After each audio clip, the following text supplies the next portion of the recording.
महाराष्ट्रातील ताजा घडामोडी जाणून घेण्यासाठी STV महाराष्ट्र चॅनलला सबस्क्राइब करा, शेअर करा आणि बेल आयकॉन प्रेस करा।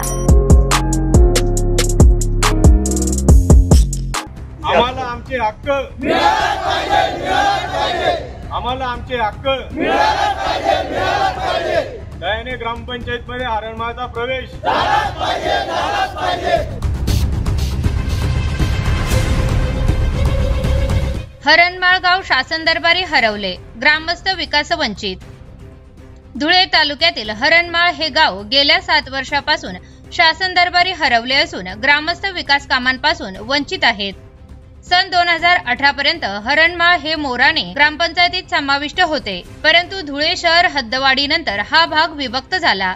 त्यानंतर आजतागायत हरणमाळाला स्वतंत्र ग्रामपंचायत मिळालेली नाही। गावात ना ग्रामसेवक, ना सरपंच, ना तलाठी अशी परिस्थिती आहे।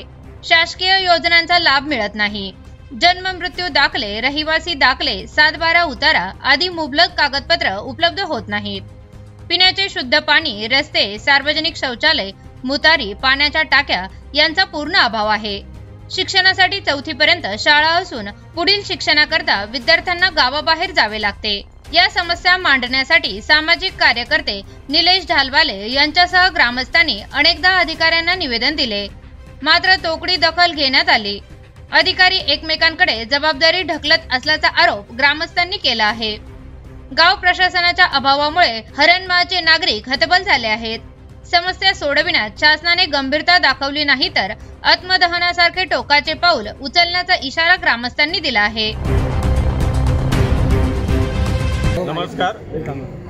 नमस्कार, मी निलेश सुकानंद ढालवाले, राहणार हरणमाळ या ठिकाणचा एक सामाजिक कार्यकर्ता आहे। या ठिकाणी आम्ही आज या ठिकाणी जिल्हाधिकारी कार्यालय या ठिकाणी आलेलो असताना आज आम्ही तुमच्या समोर हरणमाळ येथील नागरिक आहोत, पण खऱ्या अर्थाने आम्ही भारताचे नागरिक आहोत का? कारण आज आम्ही भारताचे नागरिक नाहीत असं म्हणायला वावगं नाही। कारण की आज आमची परिस्थिती अशी आहे की आम्ही भारताचे नागरिक असून आज आम्हाला भारताचं नागरिकत्व नाही। आज आम्हाला कोणीही आमचा रहिवास देण्यास तयार नाही। ते ग्रामीण असो अथवा शहरी असो, आम्हाला कोणी रहिवासी दाखला देत नाही।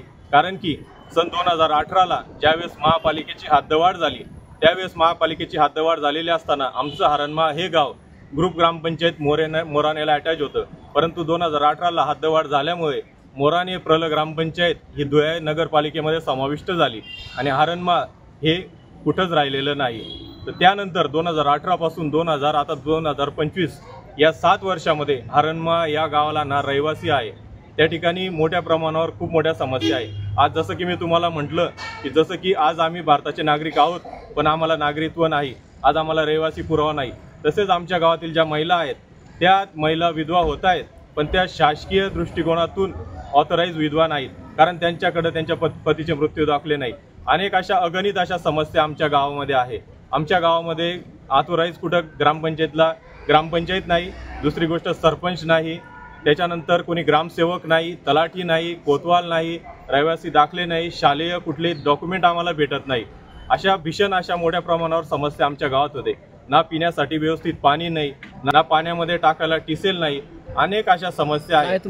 7 वर्षापासून आमच्या गावाला बेघर किंवा शासकीय कुठल्याही प्रकारच्या योजना येत नाही। का म्हणून असं होतं? कारण आमचा पाठपुरावा तर 7 वर्षापासून चालू आहे। मतदान करतो, ज्यावेळेस महापालिकेची निवड होती त्यावेळेस आम्ही मोराणे या ठिकाणी जाऊन नगरपालिकेचा नगरसेवक निवडून देतो। वारंवार आम्ही मतदान करत आहोत, आम्ही लोकप्रतिनिधी निवडून देत आहोत, पण तरी देखील आज आम्ही पोरके असे हरणमाळ ठरत आहोत। आता मागणी काय करायची? आमची मागणी अशी आहे की आम्हाला लवकरात लवकर आम्हाला कुठंतरी ग्रामपंचायतला जोडून आम्हाला शासकीय योजनांपासून वंचित न ठेवता शासकीय योजना पुरवल्या जायला पाहिजे। जसं की बेघर असो, संडास असो, मुतारी असो, रस्ते असो, ज्या काही शासकीय योजना आहे, करोडो रुपये शासनाकडून दिले जात आहे, पण आमच्यापर्यंत ते बिलकुल येत नाही आणि असे दुर्लक्षित असा घटक आहे। अगदी हाकेच्या अंतरावर हरणमाळ हे गाव आहे, सुशोभित ब्रिटिशकालीन गाव आहे, पण आज शासनापासून दुर्लक्षित असलेलं गाव आहे। आम्ही आमचे मतदान हे आम्ही करणार नाही, कारण आम्ही मतदानावर बहिष्कार टाकणार आहोत। का? मतदान करणं हा आमचा हक्क आहे, तसेच शासनाच्या योजना मिळणं हा पण आमचा एक हक्क आहे। आम्ही भारताचे नागरिक आहोत, आम्हाला तुम्ही नागरिकत्व मिळू द्या, आम्हाला तो हक्क द्यायला पाहिजे, पण शासन आम्हाला देत नाही। त्यामुळे पुढील निर्णय आम्ही अशा प्रकारे घेणार आहोत।